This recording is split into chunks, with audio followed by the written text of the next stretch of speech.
Des minéraux anciens et dangereux sont concentrés pour éveiller des pouvoirs apparemment contre nature. Contre nature, les pouvoirs des minéraux, bah c'est comme la lithothérapie finalement. C'est les pouvoirs des minéraux. Est-ce que énergie nucléaire égale énergie des pierres? Moi je vais ouvrir ma boutique de lithothérapie avec des éléments radioactifs. Heureusement en France, on est en sécurité car le nuage s'est arrêté à la frontière complètement. Alors, en fait c'est ça qui est ouf. On a un dôme de lumière. Alors ça, peu de gens le savent, mais c'est grâce à Charles de Gaulle. En fait, Charles de Gaulle, il a créé une technologie made in France au sortir de la guerre.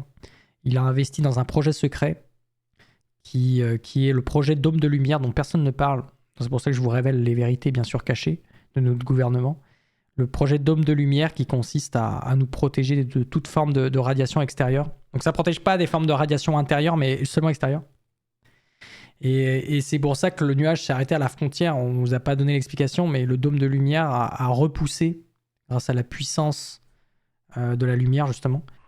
La puissance des photons. Bah, c'est là où il y a les vrais tons dont je parlais un peu plus tôt. C'est pas à base de photons, c'est pas une lumière à base de photons, mais une lumière à base de vrais tons. Et les vrais tons, ils ont tendance à justement repousser la matière. C'est les propriétés des vrais tons, c'est repousser la matière. Donc ça repousse les radionucléides qu'il y avait dans le nuage de Tchernobyl.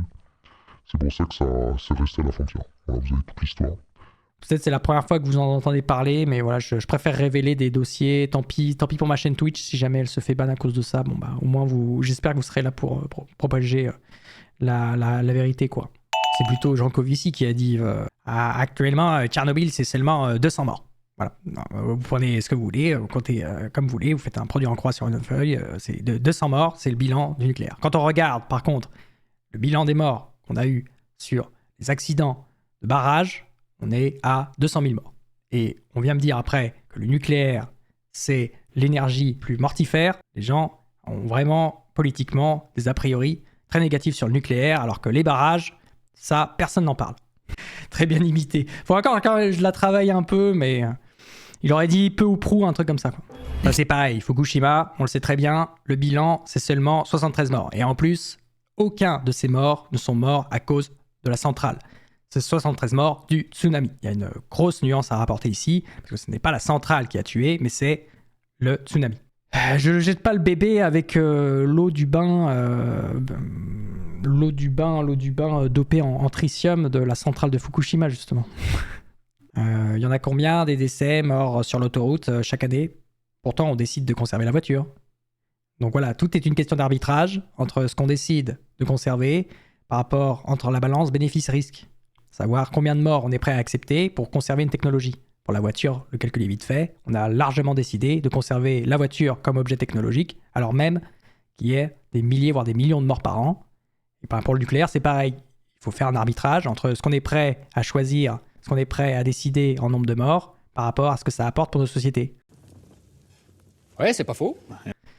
Bon, je fais... ça dépend. Des fois, il est bien, des fois, je tiens. Alors que le nucléaire... Quel que soit votre intérêt personnel pour les questions... Le nucléaire, c'est zéro avec Fukushima, parce qu'on rappelle que les morts de l'accident de Fukushima, c'est essentiellement les morts du tsunami. Et on rappelle aussi que Tchernobyl, c'est seulement quelques centaines d'individus. Allez, on peut aller jusqu'au millier si on est sympa avec les rapports de l'OMS, mais c'est largement moins que les victimes des barrages, qui, je le rappelle, en Chine, a fait quasiment plusieurs centaines de milliers de morts. Donc voilà, à critiquer encore et toujours le nucléaire, il y a un moment, il faut comprendre que c'est un arbitrage entre les victimes et ce que nous apporte la société. Donc, il y a un moment, voilà, il faut quand même réfléchir à ce qu'on veut. Est-ce qu'on veut pas quand même une source d'énergie qui soit décarbonée et pleine et dense en énergie pour nos sociétés de demain, même si ça apporte quelques problèmes bien sûr? La question se pose.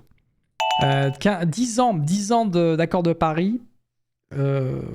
Bilan des 10 ans. Bon bah, j'ai lu l'article du CNRS qui faisait un bilan depuis ces 10 ans.